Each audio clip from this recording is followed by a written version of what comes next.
त्याच्यासाठी तुम्हाला सगळ्यांना ऐकूनच घ्यायला आले की तुम्ही तुमचा आज पक्ष संघटनेच्या बाबतीमध्ये तुम्ही तुमचं मत व्यक्त करावं, झालेल्या निवडणुकांच्या संदर्भामध्ये तुमचं मत व्यक्त करावं आणि येणाऱ्या जिल्हा परिषद पंचायत समितीच्या निवडणुकी संदर्भामध्येही तुम्ही तुमचं मत व्यक्त करावं.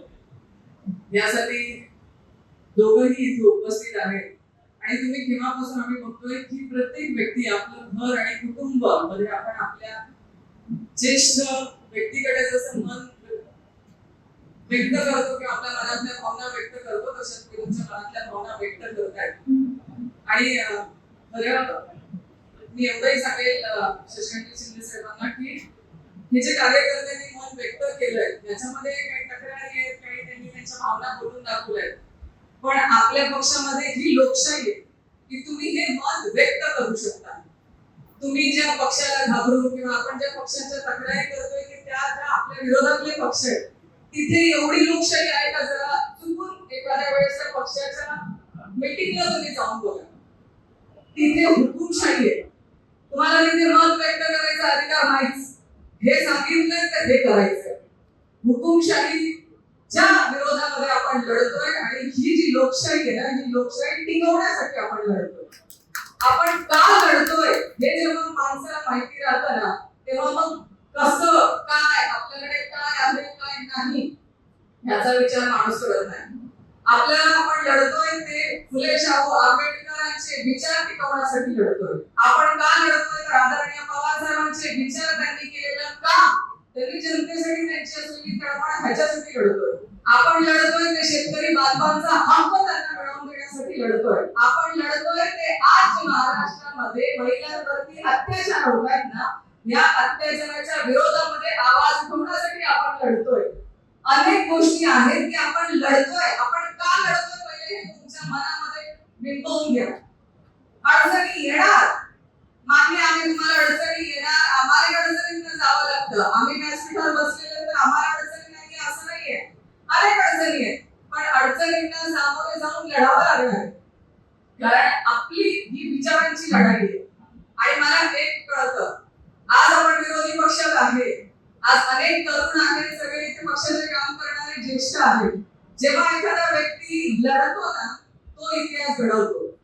सत्तेमध्ये तर सगळंच आलबेल असतो, सत्तेमध्ये तुमच्या हाताशी अधिकाराची पावर असते, सत्तेचा पैसेचा सगळं तुमच्या हातात असतं, पण जो विरोधात राहून लढतो ना, तो इतिहास घडवतो. आजपर्यंतचा इतिहास जर तुम्ही वाचला असेल, तो जो लढला त्याने इतिहास घडवला. त्याच्यामुळे लढायची काय आपल्याला घाबरायची गरजच नाहीये. लढा, आणि कुठला तुम्ही लढलात ना तरच, आणि लढायची तयारी असेल तरच पक्षाचे पदाधिकारी म्हणून आपण चांगल्या रीतीने काम करू शकतो. अनेक गोष्टी आपल्याला आजही सांगता येतील. तुम्ही सगळ्यांनी सांगितलं की आम्हाला काही अडचणी आहेत, नक्की व्यक्त करा. पण मी तुम्हाला सगळ्यांना माहिती, मी ज्या आधीच्या पक्षात इथे आली, त्या पक्षाची परिस्थिती काय होती, आधी 20 वर्ष आधी 15 वर्ष आधी होती त्या पक्षाची परिस्थिती जरा अवलोकन करून किंवा त्या इतिहासात जाऊन प्रयत्न करा. काही नव्हतं. आम्ही त्या पक्षाच्या संघर्षाच्या काळात आम्ही स्वतः होतो. माझ्या वडिलांनी त्यावेळेस कुरमुरे खातो ना आपण, ते खाऊन दिवस घालवले.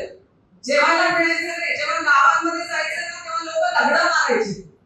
अशा परिस्थितीत संघर्ष करत करत पक्ष वाढवला आणि संघर्ष करत करत आजची सत्ता विलुप्त ना, हे अशा अनेक त्या काळाच्या त्या पक्षातल्या नेत्यांनी केलेल्या संघर्षाचं फलित आहे. आपल्याकडे तर सगळंच आहे.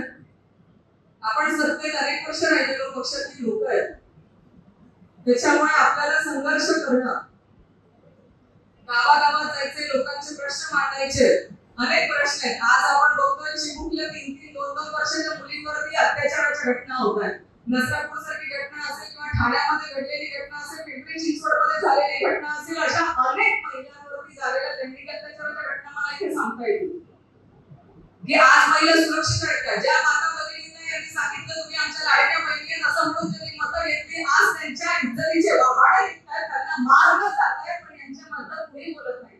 आणि आपल्यासारखे बोलायला लागले तर म्हणतात राजकारण करू नका.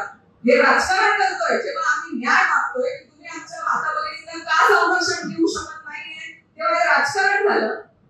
आम्ही आपल्या महाविकास आघाडीचं सरकार होतं तेव्हा आपण शक्ती कायदा आणला होता. त्या शक्ती कायद्यामध्ये जो लैंगिक अत्याचार करेल त्या फाशीची शिक्षा ही त्या शक्ती कायद्यामध्ये. आज का शक्ती कायदा हा अडगडीत पडला याचं उत्तर सरकारमधल्या लोकांनी देणं गरजेचं आहे.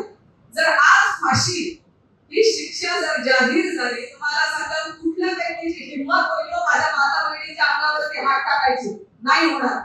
आज कठोर कायदे नाहीयेत म्हणून या लोकांना फावतंय.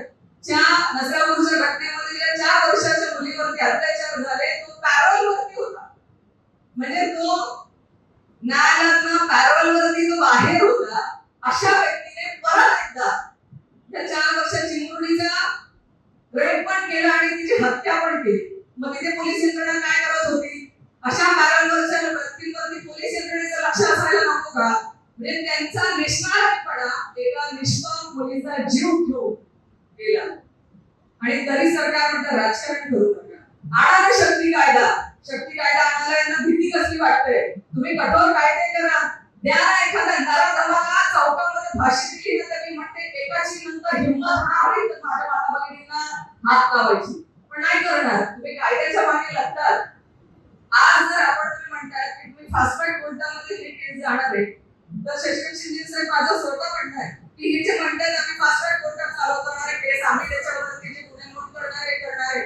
पण माझं सरकारला या निमित्ताने विनंती आहे की महिलांवरच्या अत्याचाराच्या घटना ह्या वर्षानुवर्ष चालतात. म्हणजे तिच्या शरीरावरती रेप हा एकदा होतो, पण न्यायालयामध्ये जोपर्यंत ती दाद मागत असते तर तिच्यावरती तो रेप वारंवार होतो. मग आपण हे कुठेतरी थांबवणार आहात कोणी? आपल्यासाठी माता भगिनींसाठी एक स्वतंत्र न्यायालय सरकार का मागणी करू शकत नाही, ज्याच्यामध्ये फक्त महिलांच्या केसेस मध्येच तिथे केसेस चालवल्या जाते? एक स्वतंत्र न्यायालय उगाच सरकार मोठी फार मोठं त्याला काही अडचण आहे असं वाटत नाही मला. सरकारने ती एक स्वतंत्र न्याय व्यवस्था फक्त महिलांच्या गुन्ह्यांसंदर्भामध्ये सोडवण्यासाठी स्वतंत्र न्यायालय सरकार उभं करू शकते, त्यासाठी प्रयत्न करू शकते. जर त्यांना खरंच महिलांना संरक्षण द्यायचं असेल आणि त्यांना न्याय मिळवून द्यायचा असेल तर प्रदर्शन केलं तर भरपूर काही फरक पडू शकतो. लहानपणीपासून मुलांमध्ये हे संस्कार रुजवणं आज गरजेचं आहे की एक स्त्री तिचा आदर सन्मान आपण राखायलाच हवा, हे आज रुजवणं गरजेचं आहे. तेव्हा हे जे समाजामधले विकृत लोक आहेत ना, हे विकृत लोकांवरती कुठेतरी तो दबाव आणि ते सामाजिक प्रेशर तयार होईल. आज शाळांमध्ये या कायद्यांच्या संदर्भात त्यांना तोडोड तरी देणं गरजेचं आहे की जर तुम्ही हे केलं तर तुम्हाला ही शिक्षा होऊ शकते.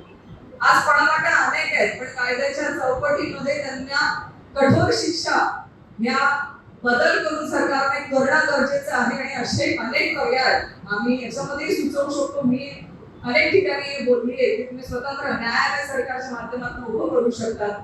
त्याचबरोबर समाजामध्येही आपण जागरूक असणंही गरजेचं आहे.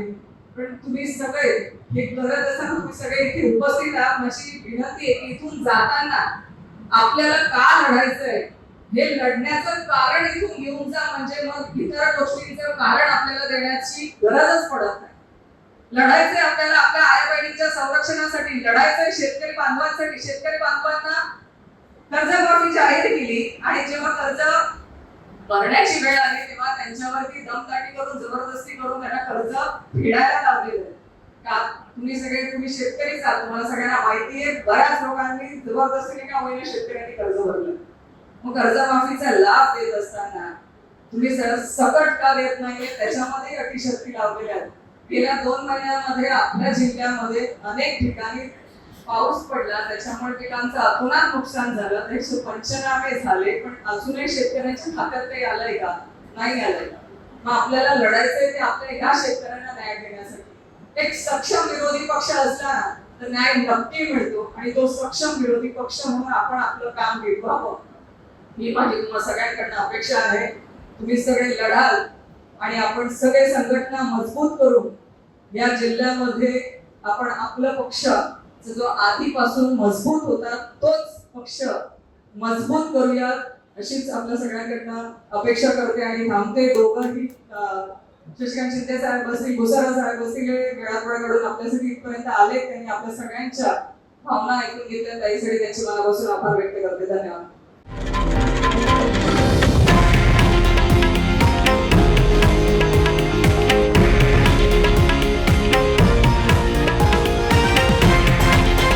हे आहे देशातील नंबर 1 न्यूज नेटवर्क आणि आपण पाहत आहात TV9 मराठी, एकमेव.